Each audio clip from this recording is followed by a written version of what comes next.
ஜில்லாக்கு வந்து சக்தி என்ன கேரக்டர் ஆக்சுவலா வந்து அவர் பாத்தீங்கன்னா அவங்க அப்பா கூட சேர்ந்து போலீஸே இருப்பாரு. அதுக்கப்புறம் வந்து அவருமே வந்து சம் இன்ஜஸ்டிஸ் நிறைய பண்ணிட்டு இருப்பாரு. பட் ஆனா அதுக்கப்புறம் ஒரு கட்டத்துக்கு அப்புறம் இது தப்புன்னு தெரிஞ்சதுக்கு அப்புறம் வந்து நீ பண்றது தப்பு, எங்க அப்பாவுக்கு தப்பா பண்றது எனக்கு பிடிக்கல அப்படின்னு சொல்லிட்டு அவங்க அப்பாவுக்கு எதிராக மாறுவார். அதுக்கப்புறம் போலீஸா மாறுவார்.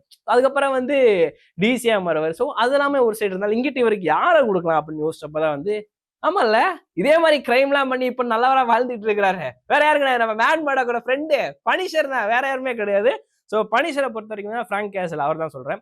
எஸ், இந்த டேர்டெவில் பானாகின்ல கூட வந்து ஒரு சின்ன மீட்டப் இருக்கும். ஃப்ராங்க் இட்ஸ் மீன்னு சொல்லும்போது நீ ஏன் வந்து டேர்டெவிலா இல்லாம போன, நீ ஏன் வந்து அந்த விஜிலண்டே இல்லாம போனேன்னு சொல்லிட்டு ஃப்ராங்க் கேட்பாரு. அப்போ வந்து என்ன சொல்லுவாங்கன்னா இல்ல எனக்கு அது போதும்னு தோணுச்சு அப்படின்னு. பொய் சொல்லாத, உன் ஃப்ரெண்டு ஃபாகி போயிட்டான் தானே, அதுக்கு நீ தானே காரணம் அப்படின்னு சொல்லிட்டு சொல்லும்போது மேட் அந்த இடத்துல ஒரு பெர்ஃபார்மன்ஸ் பண்ணாரு பாருங்க, அழுவாப்ல மனுஷன். சீரியஸ்லி நம்ம மனுஷன் நம்ம கண்ணுல இருந்தே தண்ணி வந்துரும் போல இருக்கு.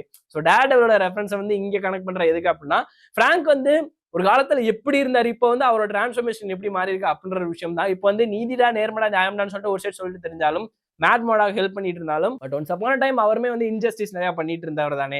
ஸோ அதனால வந்து ஜில்லா சக்தி எக்ஸ் நம்மளோட பனிஷர் ஃப்ராங்க் கேசல் தான் வந்து இங்க நம்ம மென்ஷன் பண்றோம்.